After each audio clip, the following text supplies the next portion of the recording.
Sir ಅವ್ರದ್ದು ಮಾಡಿದ ತಪ್ಪಿಗೆ ನಮ್ಗೆ ಯಾಕೆ ಪನಿಷ್ಮೆಂಟ್ ಸರ್? ನಮ್ಮ ಪಾರ್ಟಿಯವರು ಮಾಡಿರ್ಬೋದು, ನಮ್ಗೆ ಯಾಕೆ ಪನಿಷ್ಮೆಂಟ್ ಹೇಳ್ತಿದ್ದಿಲ್ಲ? ನೆನ್ನೆ ಹೇಳ್ತಿದ್ದಿಲ್ಲ ಸರ್. ನಿಮ್ಗೂ ಬದಾಮಿ ಎಲ್ಲರೂ ಕೊಟ್ಟಾರಲ್ಲ ನಮ್ಮವರಿಬ್ರು.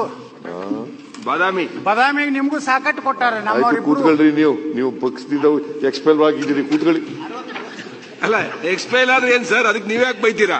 ಅಲ್ಲ ಅವ್ರು ಸರ್ ಅವ್ರ ಎಕ್ಸ್ಪೈಲ್ ಆಗಿ ನೀವ್ ಯಾಕೆ ಹೇಳ್ತೀರಾ ಸರ್? ಅಲ್ಲ ಪಾರ್ಟಿಯಿಂದ ಎಕ್ಸ್ಪೈಲ್ ಅವರು ಶಾಸಕರದಾರ. ಮಂತ್ರಿಗಳ ನಿಮ್ಮನ್ನು ದೇವೇಗೌಡರು ಎಕ್ಸ್ಪೆಲ್ ಮಾಡಿದ್ರಲ್ಲ, ನಮ್ಮನ್ನು ಎಕ್ಸ್ಪೆಲ್ ಮಾಡಿದ್ರು ಸರ್ ದೇವೇಗೌಡರು.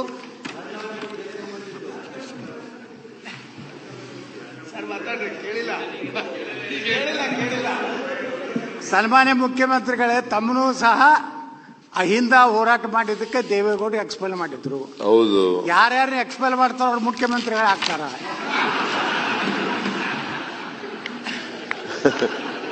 ಈಗ ನೀವು ಮುಖ್ಯಮಂತ್ರಿ ಆದ್ರೆ ಬಹಳ ಸಂತೋಷ. ಯಾವ ಪಾರ್ಟಿಯಿಂದ ಆಗದು? ನೀವು ಯಾವ ಪಾರ್ಟಿಯಿಂದ ಆಗದು? ಬಿಜೆಪಿಯಿಂದ ಎಕ್ಸ್ಪೆಲ್ ಮಾಡ್ಬಿಟ್ಟಿದ್ದಾರೆ. ನೀವು ಒಂದು ಹೊಸ ಪಕ್ಷ ಮಾಡಿ ಚೀಫ್ ಮಿನಿಸ್ಟರ್ ಆಗ್ಬೇಕಾದ್ರೆ ನಾನ್ ಅಡ್ಜಸ್ಟ್ಮೆಂಟ್ ಪೊಲಿಟಿಕಲ್ ಪಾರ್ಟಿ. ಈಗ ಯತ್ನಾಳ್ ಅವ್ರೆ ಒಂದು ಹೊಸ ಪಕ್ಷ ಮಾಡ್ಲಿ ಪಾಪ. ಮುಖ್ಯಮಂತ್ರಿಗಳೇ, ಸನ್ಮಾನ್ಯ ಅಧ್ಯಕ್ಷರೇ, ಪಕ್ಷದ ಹೆಸರು ಹೇಳಿ. ನಾವು ನಾನ್ ಅಡ್ಜಸ್ಟ್ಮೆಂಟ್ ಪೊಲಿಟಿಕಲ್ ಪಾರ್ಟಿ ಮಾಡಕತ್ತೀವಿ. ನಮ್ಮ ಪಾರ್ಟಿದಿಂದ ಏನಾರ ಈ ಬಿಜೆಪಿಗೆ ನುಕ್ಸಾನ ಆಗಬಾರ್ದು ಅಂಜಲಕತ್ತೀವಿ.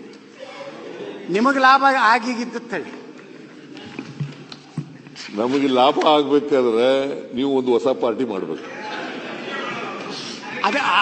ಅದಕ್ಕೆ ಹೆಂಗಾದ್ರೂ ಇದು ಮುಖ್ಯಮಂತ್ರಿ ತಮ್ಮದು ಕೊನೆಯ ಅವಧಿ ಇದೆ, ಮುಂದಂತರೂ ನೀವು ಮುಖ್ಯಮಂತ್ರಿ ಆಗುದಿಲ್ಲ ಅಂತ ಹೇಳಿಬಿಟ್ಟಿರಿ. ನಾನು ಮುಖ್ಯಮಂತ್ರಿ ಆಗಲ್ಲ, ನೆಕ್ಸ್ಟ್ ಮುಖ್ಯಮಂತ್ರಿ ಆಗಲ್ಲ. ನೀವು ಆಗ್ಬೇಕಂತಿದ್ರಲ್ಲ, ಅದಕ್ಕೋಸ್ಕರ ಹೊಸ ಪಾರ್ಟಿ ಮಾಡಿ. ಅದೇ ಸರ್, ಈಗ ನೀವು ಮುಖ್ಯಮಂತ್ರಿ ಆಗುದಿಲ್ಲ ಅಂದ್ರ ನಿಮ್ಮ ಏನು ಓಟ್ ಅದೋ ಎಲ್ಲ ನಮ್ಮ ಕಡೆ ಬರ್ತಾವ, ನಾವು ಮುಖ್ಯಮಂತ್ರಿ ಆಗ್ತೀವಿ. ಯಾವ ಕಾರಣಕ್ಕೂ ನಮ್ಮ ಓಟ್ಗಳು ಇವ್ರ ಜೊತೆ ಹೋಗಲ್ಲ. ಯಾಕಂತಂದ್ರೆ ಇವರು ಪರಿಶಿಷ್ಟ ಜಾತಿ ವಿರೋಧಿಗಳು, ಹಿಂದುಳಿದ ಜಾತಿಗಳ ವಿರೋಧಿಗಳು, ಅಲ್ಪಸಂಖ್ಯಾತರ ವಿರೋಧಿಗಳು. ಆದ್ರಿಂದ ಇವರು ಯಾವ ಕಾರಣಕ್ಕೂ ನಮ್ಮ ಓಟ್ಗಳೆಲ್ಲ ಇವ್ರ ಜೊತೆ ಹೋಗಲ್ಲ. ಬಡವರ ವಿರೋಧಿಗಳೇ.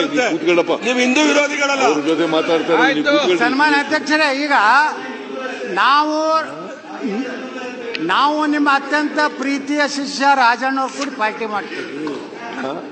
ಅದ್ರ ಜೊತೆಗೆ ನಾವು ಬರೇ ದೇಶದ್ರೋಹಿಗಳ ವಿರೋಧಿಗಳು, ನಾವು ಪರಿಶಿಷ್ಟ ಜಾತಿಯ ವಿರೋಧಿಗಳಲ್ಲ. ನಮ್ಮ ದೇಶದ ಎಲ್ಲ ಜನಾಂಗ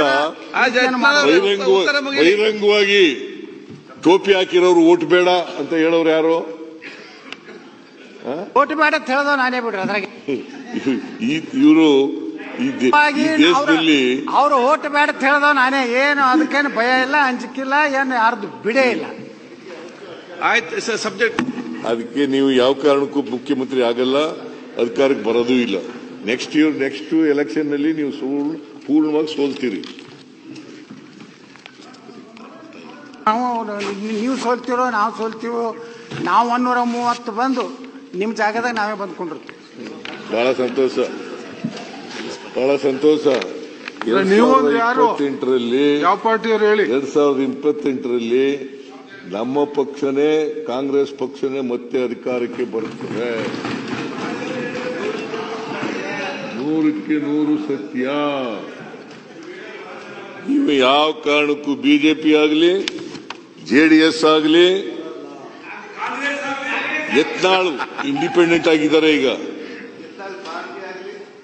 expelled member of the BJP, erstwhile BJP, ಅವರು ಯಾವ ಕಾರಣಕ್ಕೂ ಅಧಿಕಾರಕ್ಕೆ ಬರಕ್ಕೆ ಸಾಧ್ಯ ಇಲ್ಲ.